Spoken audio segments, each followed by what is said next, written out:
Bertahan di arena pelatihan, ya, Ulangan 8 ayat 3 dan 5 dikatakan bahwa jadi ia merendahkan hatimu, ya, membiarkan engkau lapar dan memberi engkau makan mana yang tidak kau kenal.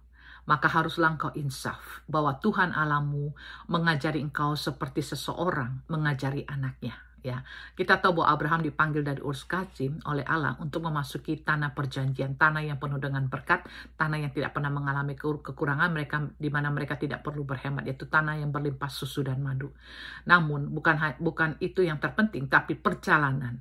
Ya, saat pemanggilan Abraham dari Ur Kasdim menuju Kanaan itu ada banyak masalah, ada banyak tantangan, ada banyak pencobaan, masalah-masalah yang sulit yang harus dialami keturunan-keturunan Abraham. Ya, dan mereka harus diajari Tuhan ketika Tuhan membiarkan mereka lapar dan hanya memberi mereka makan mana, supaya mereka menyadari bahwa hidup ini bukannya soal makanan, ya, tapi hidup ini adalah soal bagaimana kita memakan firman Tuhan di dalam kehidupan kita.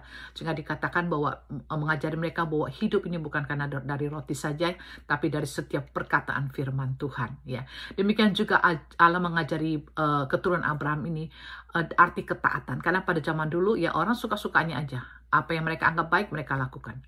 Ya, sekalipun itu membunuh, sekalipun itu mengorbankan anaknya, mereka anggap itu baik, mereka kerjakan. Tidak ada aturan, ya, tidak ada etika, tidak ada moral. Oleh karena itu Tuhan mengajari mereka bagaimana taat. Kalau mereka sudah punya Allah, mereka harus taat dengan memberikan pengajaran melalui tiang awan dan tiang api.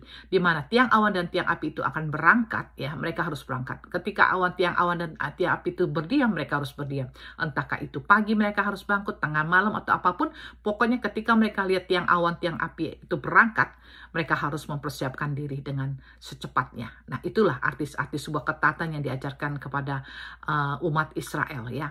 Dan juga Tuhan membiarkan mereka juga menghadapi serangan-serangan daripada bangsa-bangsa yang jauh lebih kuat daripada bangsa Israel, untuk mengajari mereka bahwa Tuhan mereka itu Allah yang hebat, mengajari mereka berperang, mengajari mereka bagaimana mereka harus mengandalkan Tuhan dan melihat bagaimana tangan Tuhan menolong mereka. Namun di tengah-tengah perjalanan mereka dari Ur Kasdim mengenai Kanaan yang penuh dengan tantangan dan rintangan, ya, tangan Allah juga tidak kurang panjang untuk menolong mereka. Telinga Allah pun tidak tuli Tuhan untuk mendengar akan seruan daripada umatnya, sehingga Tuhan menyatakan kasih-Nya, ya. Selama perjalanan mereka 40 tahun di padang gurun, mereka tidak mengalami kaki yang bengkak, ya, pakaian mereka tidak menjadi usang, ya. Karena apa? Karena selain Allah mendidik mereka, Allah juga menyatakan kasih, ya. Makanya dikatakan bahwa engkau harus insaf bahwa Allah mengajari engkau seperti seseorang mengajari anaknya. Karena kita tahu, ya, di dalam Ibrani 12 ayat 7, 10, 11 dikatakan di mana seorang anak yang tidak dihajar oleh ayahnya. Kalau ayah itu mendidik kita dalam waktu yang singkat, ya, untuk apa yang mereka anggap baik, kita pasti mengalami dong pukulan, ya, waktu kita kecil karena kita nakal, karena kita tidak dengar-dengaran, itu mendidik kita, ya. Nah, kalau Allah, maksudnya kalau Bapak kita aja di dunia mengajari kita untuk kebaikan yang hanya sementara, tapi Dia juga mengajar kita untuk kebaikan kita, ya. Dan tetapi harus ingat di sini dikatakan kepada mereka yang dilatih olehnya. Ya, jadi di sini kita harus tahu bahwa ketika Allah mengizinkan situasi, persoalan, pencobaan yang begitu berat, ya, seperti kita melewati perjalanan dari Ur Kasdim menuju Kanaan, ya, kita harus tahu bahwa Tuhan sedang mendidik kita untuk sesuatu yang harus kita tahu apa yang Tuhan mau inginkan di balik semua situasi yang tidak enak, ya. Ada banyak orang Kristen yang menjadi mudah kecewa dan tinggalkan Tuhan karena dia tidak bertahan. Karena apa? Karena mereka tidak berkaca diri. Kalau kita mengalami persoalan yang berat, kita harus mengintrospeksi diri, berkaca dengan firman Tuhan. Apakah kita mengalami situasi yang tidak enak ini seperti Daud, ya, yang karena perzinahannya dengan Batsyeba, sehingga dia harus mengalami anak yang dikasih itu sakit keras sampai anak itu meninggal, ya.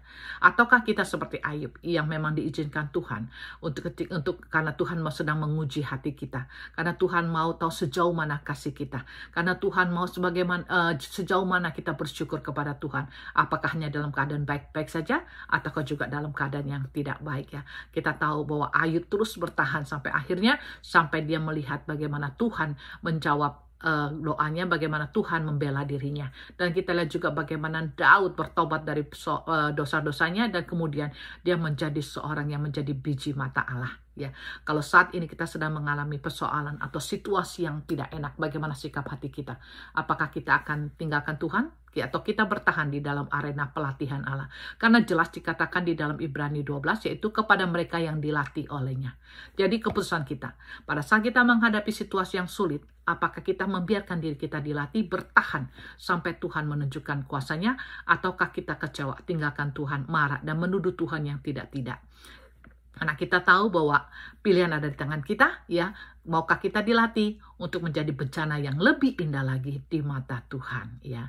Mari kita bertahan di dalam arena pelatihan Allah. Yang berdosa, bertobat. Yang karena sedang diuji Tuhan, make sure bahwa ketika Tuhan menguji kita, kita akan timbul seperti emas. Seperti apa yang Ayub katakan. God bless. Thank you so much.